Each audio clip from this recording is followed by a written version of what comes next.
اعتقاد صفت الشیء، اعتقاد صفت الشیء یعنی کسی چیز کو ماخذ کے ساتھ متصف خیال کرنا۔ اعتقاد سے مراد یہاں پر عقیدہ نہیں ہے کہ پختہ یقین، بلکہ اب یوں کہہ لیں کہ گمان ہے۔ کسی چیز کو ماخذ کے ساتھ یعنی مصدری معنی کے ساتھ موصوف کر دینا، وہ خوبی کا اس میں پائے جانے کا گمان کرنا۔ جیسے استحسنت قضا کہ میں نے اس کو اچھا سمجھا، واستصوبتہ میں نے اس کو صحیح سمجھا، درست سمجھا، ای اعتقدت حسنہ وصوابہ کہ میں نے اس کو اچھا سمجھنے کا گمان کیا، وصوابہ اور اس کو درست سمجھنے کا گمان کیا۔ تو یہ اس کا تیسرا خاصہ ہے اعتقاد صفت الشیء۔ ورابعها باب استفعال کا چوتھا معنی اختصار و حکایت الشیء کہ کسی بات کو مختصر بیان کرنا، کسی جملہ کو، کسی طویل بات کو، لمبی بات کو ایک لفظ میں بیان کرنا۔ جیسے یہاں پر مثال ہے استرجع کا استرجع، تو استرجع کا مطلب کیا ہوگا؟ اب اس کے ضمن میں، اس کے معنی میں پورا جملہ ہے اذا قال انا للہ و انا الیہ راجعون، کہ آپ نے جب کسی کے بارے میں خبر دینی ہو کہ اس نے انا للہ کہا تو آپ کو پورا یہ کلام پڑھنے کی، آیت مبارکہ پڑھنے کی ضرورت نہیں، بلکہ آپ صرف اتنا ہی کہیں گے استرجع، اس نے انا للہ و انا الیہ راجعون پڑھا۔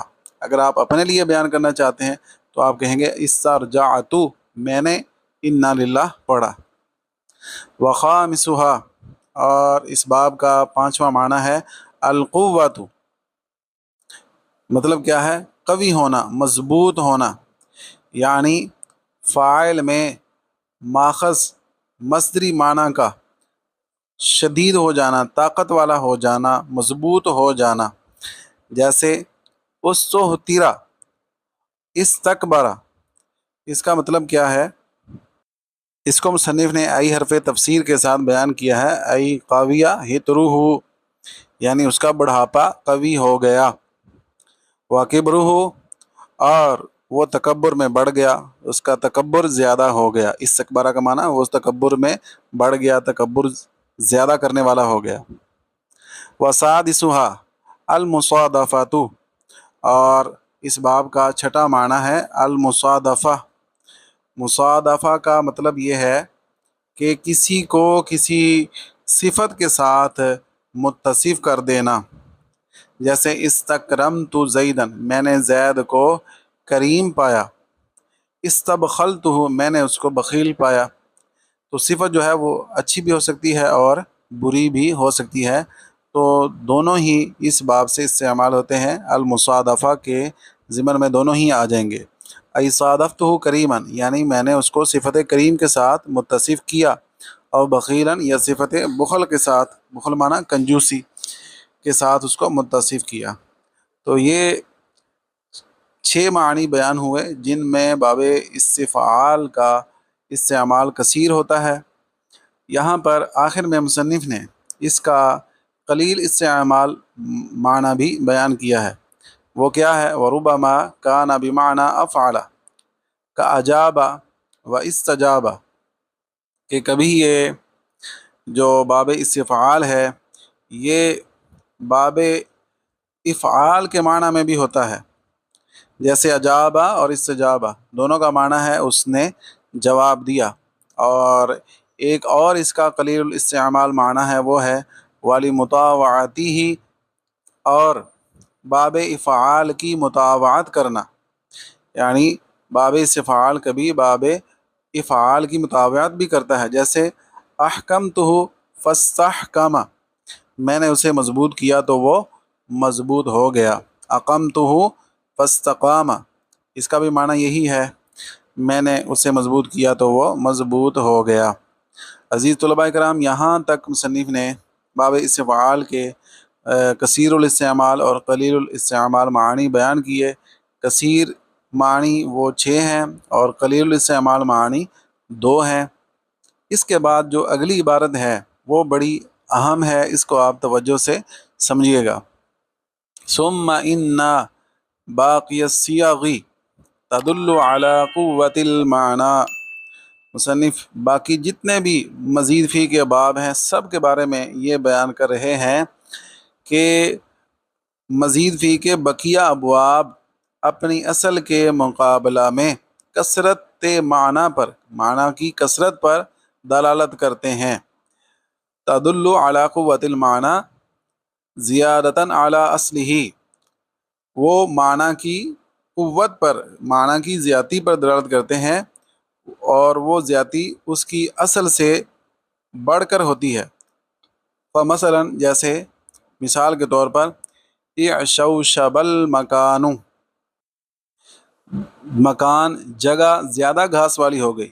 یدل علی زیادت عشبہ اکثر من عاشبہ، یہاں پر مصنف یہ بیان کر رہے ہیں کہ یہ جو اعشوشبہ ہے یہ زیادہ گھاس پر دلالت کر رہا ہے، گھاس کی زیادتی پر دلالت کر رہا ہے، اور یہ زیادتی کس کے مقابلے میں؟ اکثر من عاشبہ، جو کہ عاشبہ ثلاثی مجرد والے معنی سے زیادہ ہے، اس میں کثرت پائی جا رہی ہے۔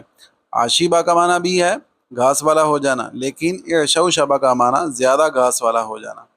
اسی طرح اخشوشنا یدل علی قوت الخشونۃ اکثر من خشونہ، تو یہ باب بھی باب افعال کا یہ صیغہ ہے۔ اخشوشنا یدل علی قوت الخشونۃ، تو اخشوشنا یہ دلالت کر رہا ہے زیادہ کھردرا ہونے پر، اکثر من خشونہ، وہ کھردرا پن خاشونہ کے اندر جو معنی کھردرے پن کا پایا جاتا ہے اس سے زیادہ ہے۔